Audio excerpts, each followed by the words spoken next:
Tenemos en preparación una conversación con Cecilia Blume sobre las relaciones entre el mercado, la pandemia y el sistema legal, pero ahora estamos en un momento de emergencia. Hoy se ha anunciado, debe firmarse un acuerdo entre el gobierno y las clínicas para resolver el impasse que se ha generado con los costos de tratamiento del COVID.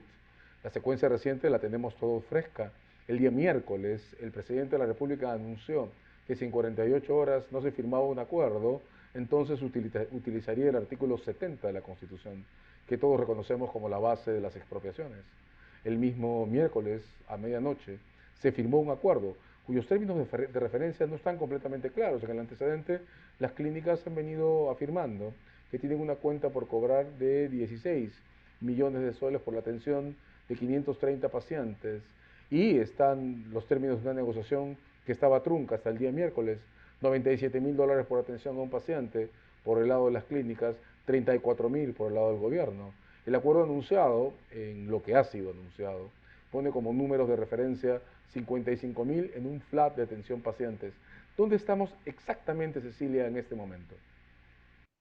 Bueno, antes que nada, comentar que esta es una revista legal y que por lo tanto voy a tratar de darle un enfoque legal más que un enfoque político, porque realmente el enfoque político que se lo den los políticos. En el enfoque legal yo quisiera comentar, así como dijiste tú, que el presidente no con, o a nosotros no, sino a las clínicas, con la aplicación del artículo 70. Y el artículo 70 nos remite a estos espantosos temas de la expropiación. Espantosos no porque sean malos, porque en todos los países se necesita expropiar, y en el Perú se ha expropiado toda la vida. Si no, veamos la vía expresa del Sanjón, que fue una expropiación de un montón de casas que se hicieron y no de gente pobre, más bien de gente adinerada, para un bien mayor y porque era una necesidad pública o una utilidad pública. Entonces, el artículo 70 de la ley de la Constitución es el artículo sobre la propiedad y comienza diciéndote que la propiedad es inviolable, previstas por una ley aprobada por el Congreso por necesidad pública, utilidad pública. Entonces allí será, y previo pago en efectivo del justiprecio, será posible la expropiación. Entonces digamos que el presidente nos habla de expropiar cuando sabe que él no puede expropiar, porque lo único que puede expropiar es el Congreso. Obviamente lo que está haciendo es llevando a las clínicas a una posición límite donde no solamente él les dice eso, sino que toda la sociedad se da la vuelta y les dice, señores clínicas, ustedes tienen la culpa, ustedes tienen que arreglar. Pero eso sabemos que no es así, porque en toda negociación hay dos partes y las partes ceden. Lo que ha habido acá es una especie de imposición de una negociación que se había quedado como estancada. ¿Por qué? Hay muchos dichos, las clínicas dicen una cosa, el Estado dice otra cosa, pero en cualquier caso tenemos que pasar la página y ver qué viene para adelante. Y como tú bien has dicho, el diablo está en los detalles. Hay que firmar un convenio cada clínica y aparentemente uno de los problemas que tienen es el tema de los referidos. El Estado no quiere que toda la gente se vaya a las clínicas. La gente se quiere ir a las clínicas porque saben que las van a tratar mejor, que van a tener mejor infraestructura, que van a tener más enfermeros, que no van a tener que hacer colas. Entonces, si yo fuera un paciente CIS, me quisiera ir a las clínicas. Pero por otro lado, el Estado te dice, un ratito, yo tengo establecimiento, actualmente las camas se van liberando. Y por lo tanto, aquel paciente COVID que tenga que internarse tiene que primero buscar un hospital. Luego, el hospital lo va a derivar mediante una referencia, si es que no hubiera dónde internarse, a una clínica, y ese trámite es previo para que el CIS finalmente reconozca los pagos. Entonces, todo este convenio tiene que hacerse y los detalles son muy importantes. Yo quiero relevar que las clínicas y el Estado se han puesto de acuerdo. No me ha gustado para nada el tema de la expropiación, creo que a nadie le ha gustado, creo que el presidente estuvo muy mal asesorado por su... Y esto ha desatado los peores recuerdos de expropiaciones mal hechas. En fin, tenemos que mirar para adelante, mirar que el Estado es uno, que tenía además la Ley General de Salud, no tenía por qué el presidente usar la Constitución con la expropiación. Eso se lo debió hacer decir el abogado del Estado, que es el ministro de Justicia. Si no se lo dijo, yo en realidad no entiendo por qué ha sido, porque para eso está el abogado del Estado. En cualquier caso, ya tenemos que mirar para adelante y tenemos que tratar de verificar que cuando la gente vaya a las clínicas, primero no tenga que hacer tanto papeleo para referencias, si se pudiera hacer online y si pudiera haber una base de datos online de las camas que están disponibles para que además la gente pueda entrar desde su casa en el portal GovPE y saber dónde va, porque el problema es que tú no puedes tener a la gente con los pacientes con COVID yendo de clínica en clínica, de hospital en hospital. Entonces, lo primero es pedir que se ponga en el portal online GovPE, que funciona muy bien, pero yo quiero agradecerle a Max Hernández y al obispo de Lima por la mediación.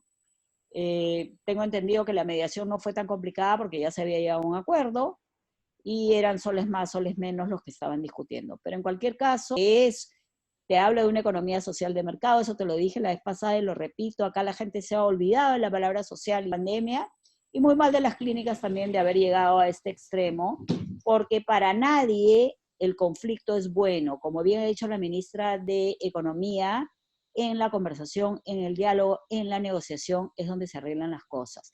El país es de ellos y nadie quiere llegar a estas situaciones donde se ponen las cosas al límite. Eso no es bueno para nadie. Y bueno, eso es lo que te tengo que decir, pero pasemos la página y sigamos adelante aplicando la ley siempre.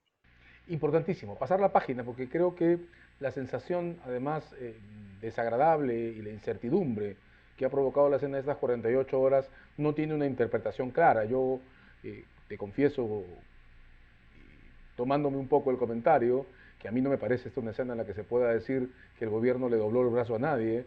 No creo que haya ganadores ni vencidos, ni que tenga sentido pretender que haya ganadores o vencidos en esta negociación. La escena sí es extraña, ¿no? Una negociación que se para en una diferencia de 60 a 30, que son dos números que creo que espantan. Mirar hacia adelante también significa saber qué mirar. En pocas horas, suponemos todos, debe revelarse el contenido pauteado de un convenio que se supone estar redactándose e imprimiéndose ahora mismo. Cecilia, ¿qué aspectos son los que tenemos que mirar? ¿Cómo saber qué va a significar un convenio que creo que, coincidirás en esto conmigo, no se representa por completo con un titular que dice que ahora son 55.000 soles por cobertura flat por cada paciente, sin entrar en los detalles? ¿Cuáles son esos detalles? ¿Cuál es el esquema de lectura que sigue? Porque lo que no podemos seguir teniendo es gente que se pasee por todo Lima con sus parientes en movilidades, en taxis, tratando de que los acepten cuando están con un coronavirus complicado. Entonces, lo primero, tiene que haber transparencia y tiene que haber comunicación con el país. Señores, las clínicas privadas, para aceptar, vamos a hacer esto. Necesitamos tal documento, etcétera, etcétera. Y necesitamos un Estado que permita que todo esto sea online. Uno de los problemas que hubo con la negociación. La negociación, según tengo entendido, y ojalá algún día nos cuenten la verdad, porque ese es otro problema, se separó por números, pero se separó por trámite también. Yo he escuchado a los representantes de las clínicas y al ministro de Salud, que además realmente me parece que tiene una conducta poco ética y poco seria, porque me parece que una persona que es capaz de salir en la televisión y decir que uno de los problemas con las clínicas era el costo que las clínicas, o de las diferencias entre las clínicas y el Estado, es que las clínicas tienen unos precios mucho más altos para los medicamentos. Es muy poco serio porque la capacidad de compra de una clínica no la puedes comparar con la capacidad de compra del Estado.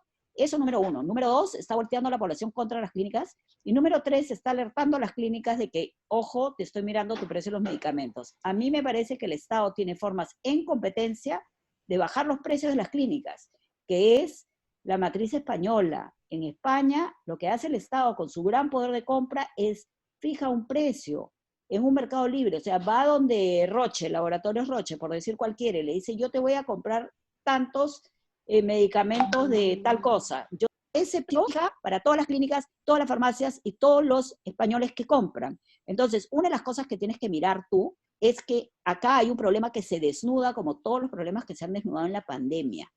En este momento no tenemos ni manos ni cabeza, ni el gobierno ni el sector privado para estar preguntándose qué hacer. Las clínicas no tienen pacientes, la gente no va a las clínicas porque cree que es un poco de coronavirus, cosa que puede ser cierto, y no quieren ir a las clínicas. Segundo, la gente no tiene dinero para pagar las clínicas. Tercero, hay algunos seguros que no están cubriendo COVID. Acá tenemos un problema de todos y es un problema serio. Y acá yo creo que lo que tenemos es que para el futuro aprender y cambiar las cosas, que esta pandemia nos sirva para algo bueno. Pero ahorita, tú me preguntas ahorita, ese convenio tiene que tener la forma de que los pacientes se pueden atender. Eso es lo más importante. Más importante que a cuánto es cómo se van a poder atender. Es las clínicas privadas. Yo hablaba con una persona de las clínicas que me decía, oye, viene la gente y se está muriendo, ¿cómo no lo voy a atender? Y después me doy la vuelta y el CIS no me quiere pagar. el CIS, como tú bien lo has dicho, le tiene una deuda grande a las clínicas. Ahora sí puedes ir a permitir ahora o hacer que las clínicas tengan un hueco cuando el Perú tiene dinero y no se ha gastado lo que se debía haber gastado en todo lo que es COVID y pandemia. Entonces lo que tenemos que tener es un poco mejor gestión pública, bastante mejor, y una empatía desde el lado privado que además aprenda a conocer el problema del sector público. El problema, mira, el tema de Reactiva 2.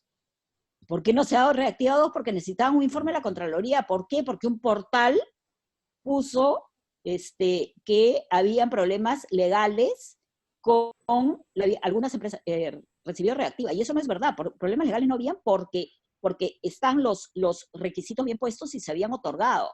Pero lo que había era un problema de escandalete. Por ejemplo, una empresa a la cual, según este portal, deciden que, como tiene una empresa offshore, a esa empresa es sospechosa, cuando en el Perú las offshores están permitidas.